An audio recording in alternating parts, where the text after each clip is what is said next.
건 뭐냐? 여기에서 이런 건 괜찮아. 얘는 이제 미분했을 때 처음 속도가 이제 32부터 시작한다라는 거고 별로 중요하지 않고 여기서는 t가 초라는 거예요. t가 의미하는 건 초다. 그리고 높이가 y예요. 높이가 y. y는 높이를 의미하는구나. 이렇게 이해할 수 있는 거지. 이 포인트가 가장 중요해. 얘들아. x는 뭐라고요? 초예요. 초.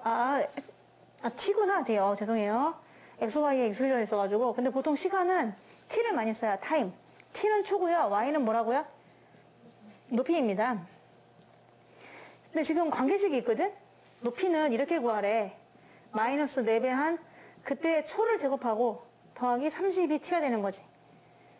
그럼 여러분 1초 후에 높이 구할 수 있어요? t 대신에 뭐 집어넣으면 돼? 그렇지. t 대신에 1 집어넣으면 돼. 만약에 물어보지 않았지만 1초 후에 높이를 구하세요. 그러면 얘가 t를 만약에 1초 후에 물어봤다. 1초 후에 높이는 하고 물어봤다면 초가 t니까 t 대신에 1을 집어넣으라는 얘기잖아요. 그래서 t 대신에 1을 집어넣으면은 그때의 높이 y는 높이를 의미하는 거예요. 그러니까 1을 집어넣어. 마이너스 4 더하기 32. 그때는 28 미터가 되는 거죠.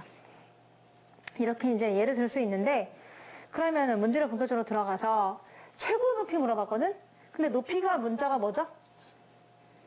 y죠. 그럼 y의 최대값 구하라는 얘기죠. 최고 높이를 다시 해석하면은 y의 최대값을 구하라 라는 거예요. 그럼 y의 최대값을 구하기 위해서는 이 식을 뭐 해야 되죠? 앞에가 음수예요. 그럼 위로 볼록이죠. 그러니까 당연히 무슨 값을 가질 수밖에 없지? 최대값을 가질 수밖에 없지. 그럼 얘를 꼭지점 묶으라는 얘기지. 꼭지점 묶어줍니다. 그래서 마이너스 4로 묶어요. t제곱. 얘가 뭐로 바뀔까요? 맞아. 그리고 공간을 확보해 놓는 거죠. 필요한 건 얼마? 더하고 뺀다. 필요한 거는 여기까지고요. y는 마이너스 4. t 마이너스 4의 제곱. 얘 그대로 나가지 않아요. 얼마나 나갈까? 그렇지. 플러스가 됩니다. 플러스 64. 꼭지점 뱉으세요. 퇴 뱉으면 꼭지점이 뭐죠? 콤마 입니다. 자, 그럼 단위로 붙여볼게요. t는 지금 초예요. 그러니까 4초 후에 높이가 최대가 되는데 높이는 지금 단위가 미터거든요. 그러니까 64m가 된다. 이렇게 해석할 수 있는 거죠. 4초 후에 64m까지 올라갔다가 다시 떨어지는 거예요. 아시겠죠? 네, 그냥 꼭지점입니다. 1번은 최대값이구나. 그러면 꼭지점을 구하면 되겠네 라고 하면 돼. 2번 봐. 공을 던진 다음에 3초 이상 6초 이하에서 3초부터 6초까지가 걸렸어요. 거기서 최소 높이 물어봤거든요. 그러면 얘는 초잖아.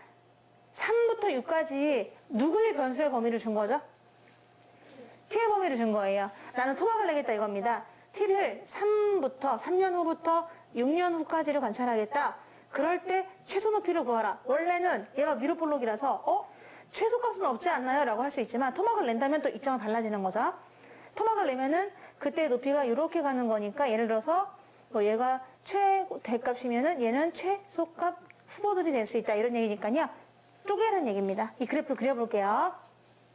그래서 이번에서는 그래프를 그려봐요. 지금 4,64니까 비례적으로 그릴 수는 없고요. 대충 그냥 여기가 4,64로 잡겠습니다. 여기가 꼭지점이고요. 원점을 지나요. t 대신에 0 넣어보세요. y가 얼마야? 0. 그리고 원점을 지나면서 이렇게 그려지는 거죠. 이쪽은 그리지 않아요. 왜냐? 이거는 t는 초잖아요. 음수가 없어요. 0초부터 시작하지. 그러니까 이 왼쪽은 그릴 필요가 없는 거지. 그냥 0부터 출발하는 거야. 이게 활용 문제라고 할까? 약간 길이, 초 이런 거는 음수가 없기 때문에 항상 그림이 0 오른쪽만 그림이 그려진다는 걸 명심하시면 돼요. 자, 근데 3초부터 6초까지 보려고 하거든요. 여러분, 얘 꼭지점이 지금 4예요. 그럼 인간적으로 얘랑 뭘까요? 대칭구조니까. 네? 네? 그렇죠. 8이 될 수밖에 없는 거죠? 그림이 약간 비대칭입니다. 그림이 이상해요. 그림을 믿지 마세요. 대충 그린 거니까요. 그럼 3부터 6까지니까 3부터 6까지로 관찰하라 이런 얘기입니다. 그럼 내가 생각할 땐 그래프가 오른쪽에 더 내려가는 것 같아요. 4에서부터 더 멀리 떨어져 있기 때문입니다. 그지 않니? 자, 4면요. 3하고 얼만큼 떨어졌죠? 1만큼. 근데 6하고는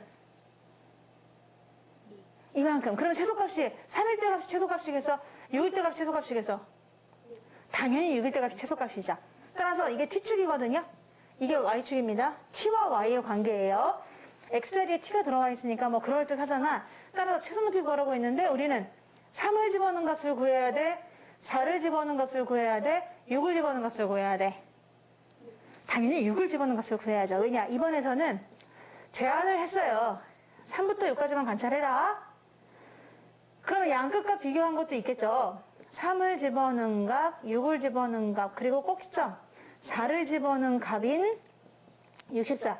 이 세 개를 비교할 겁니다. 근데 얘는 최대값이에요. 이미 끝났어요.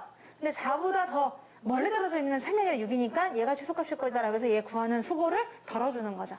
6을 집어넣으시면 됩니다. 6을 여기다 넣을게요.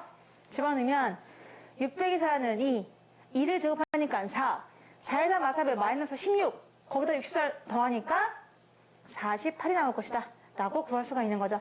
그러면 2번 답은 최소 높이를 물어봤으니까 정답은 48m가 정답이 되는 것이고 1번은 64가 답이 되는 거예요.